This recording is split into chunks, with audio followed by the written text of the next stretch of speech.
আল্লাহর নবীর সাহাবী হযরত মুসআব ইবনে উমাইর এক হাতে পতাকা ধরে আছে, অপর হাত দিয়ে জিহাদ করতেছে। আমার নবীজির শরীর মুবারকের মধ্যে যাতে কোনো আঘাত না লাগে সেই চেষ্টা সে চালিয়ে যাচ্ছে। একটা পর্যায়ে বাজান গভীর মন দিয়ে শুনে, একটা বাতিলের আঘাতে, তলোয়ারের আঘাতে আল্লাহর নবীর কলিজার টুকরা সাহাবী হযরত মুসআব ইবনে উমাইর রাদিয়াল্লাহু তাআলা আনহুর ডান হাতটা কেটে গেছে। আল্লাহু আকবার।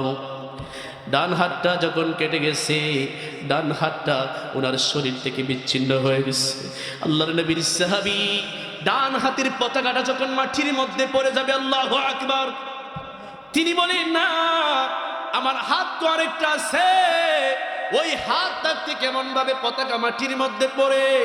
তিনি কি করলেন, ডান হাত চলে গেছে, ওই দিকে কোনো টেনশন নাই। আল্লাহর নবীর সাহাবী বলেন না, একটা হাত চলে গেছে আর একটা হাত বাকি আছে, ওই ইসলামের পতাকা, কালিমার পতাকা তিনি বাম হাতের মধ্যে নিয়ে নিছে, বাম হাতের মধ্যে নিয়ে নিছে। আর তিনি এই বাম হাত থেকে উনি পতাকা নড়ায় না, এক হাত তো নাই, এই বাম হাতের মধ্যে পতাকাটা তিনি ধরে আছে। আরেকটা কিছুক্ষণ পরে আরেকটা মুশরিক, আরেকটা কাফির ওনার বাম হাতের মধ্যে আরেকটা আঘাত করছে।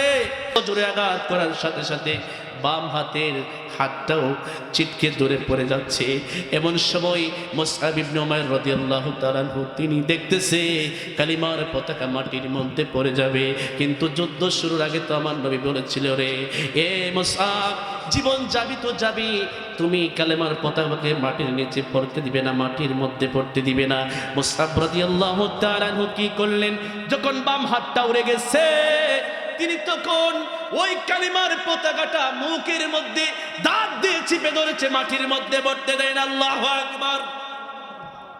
মাটির মধ্যে পড়তে দেয় না বলে, আমার জীবন এখনো তো আছে, আমার জীবন থাকতে কেমন ভাবে আমি ইসলামের এত সুমহান পতাকাকে মাটির মধ্যে করব। তিনি দাঁত দিয়ে ধরে আছে।